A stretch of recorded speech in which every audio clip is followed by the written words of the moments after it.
What's up guys, my name is Gabe and welcome back to the Trojan Blade. Welcome back to a brand new video. Hope you are having a fantastic Thursday morning wherever you're watching this from. As a lot of you know, I was pretty sick earlier in the week. I am doing better, I'm starting to pull out of it now. And of course, we do have a lot of Trojan news to talk about today. So if you are enjoying the videos, please do leave a like and subscribe to the channel if you haven't already. We recently hit 9,000 subs. We are pushing closer and closer to the huge milestone of 10,000 subs. So excited for that, so please do subscribe if you haven't already. Alright, so getting into it though, since this is a bye week, this is going to be a recruiting heavy edition of the Trojan Update. And starting off here, we do have a commitment to talk about. In 2026, 4-star defensive lineman Vami Moala. Fairly certain I mispronounced that, so apologies in advance. But this kid is an absolute monster in the interior of the defensive line. Size-wise, 6'3", 305 from Salt Lake City, Utah. This is a two-way player. He's an offensive lineman as well as a defensive lineman. But at SC, he will be playing on the defensive side of the ball. When you watch this kid play, he just reminds me of a much bigger Tuli Pelotu, specifically as a pass rusher. Now, he doesn't play the same position as Tuli because this guy's a nose tackle. But just the way he can split double teams and cause havoc in the backfield reminds me a lot of Tuli. But man, this kid's strong. He's tough. He's very athletic for his size.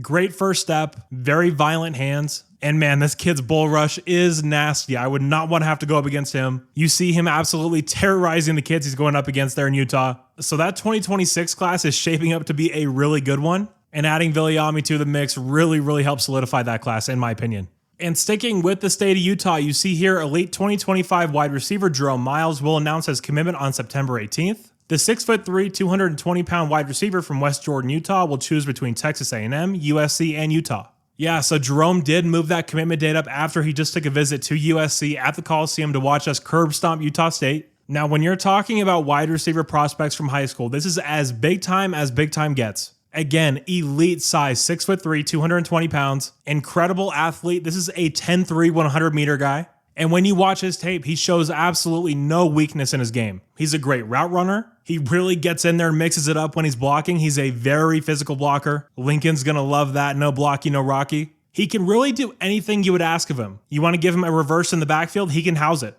You want to send him on a go route, he can simply outrun the corner, or he can go up and get that contested jump ball. You want to send him into the middle of the field to sit down in his zone? He has the smarts to find those open spaces. He's an elite enough hands catcher to always bring the ball in, and he's physical enough that he's not going to shy away from contact. This kid can truly do everything. Superstar of a player. Again, 5-star in the 2025 class, number 5 wideout in the country, number 1 player in the state of Utah per 247. You see here current USC GM Dave Emmerich posting the Utah State flag. Very clear what he's trying to imply there. Jerome has also received crystal balls from guys like Blair Angulo and Steve Wilfong. So with all of that stuff happening and him moving his commitment date up right after he comes to the Coliseum, seems like it's very clear where this is heading. And man, this is a superstar player that is going to contribute as a true freshman when he gets on campus to USC. Very excited for that. That kid is going to be a stud. All right, now we do have a few injury updates to get into. Lincoln Riley says USC offensive lineman Killian OConnor's injury is not long-term, and they are very fortunate for that. But he did add that it's always tough to lose a center. So yeah, absolutely brutal for Killian there. He also just recently lost his grandfather,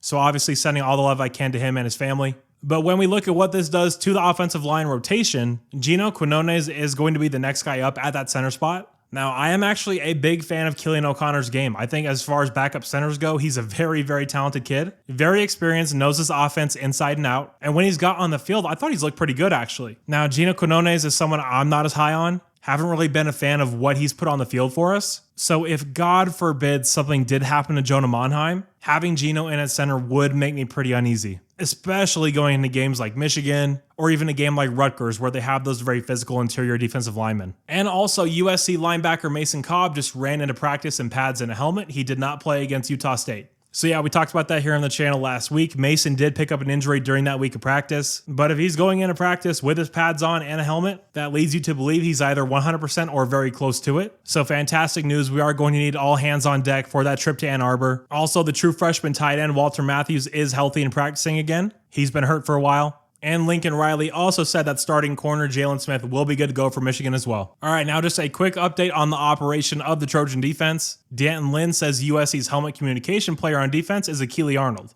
So I saw a lot of people surprised by this. This actually isn't as uncommon as you would think. Nick Saban's a great example to talk about. At Alabama, he really had one of the safeties be the quarterback of the entire defense, ensuring everybody's set correctly. When you think about it, there's really one spot on a defense that can see everybody without having to turn their head back, and that is the safeties. They can see if the corners are lined up right. They can see if the linebackers are lined up right. So when you have a player like Akili that is so experienced, is so smart, and also happens to have his brother who's playing Mike, very easy for him to communicate down to let Easton know what's going on. So this actually makes a lot of sense for me. And yeah, I totally get why D'Anton would trust a guy like Akili with this. All right, and last up, we have a Trojan Hoops update. The non-conference schedule has finally come out for this upcoming season, and to say that it's underwhelming would be an understatement. So for the non-con, we play Tennessee Chattanooga, Idaho State, UT Arlington, Cal, which is cool to see, San Jose State. Totally thought this was Georgia when I first saw the schedule, but it's Grambling State, St. Mary's, Montana State, Cal State Northridge, and Southern. So yeah, that's not really a cast of stars when you talk about college basketball, but it is a very good, easy opening stretch for all these new guys to get used to playing with each other. I do imagine that Coach Muss is going to be experimenting early on with rotations. So many new guys, pretty much an entirely new roster outside of Harrison Hornery. So yeah, those games aren't the most exciting, but very excited to see this team take the court.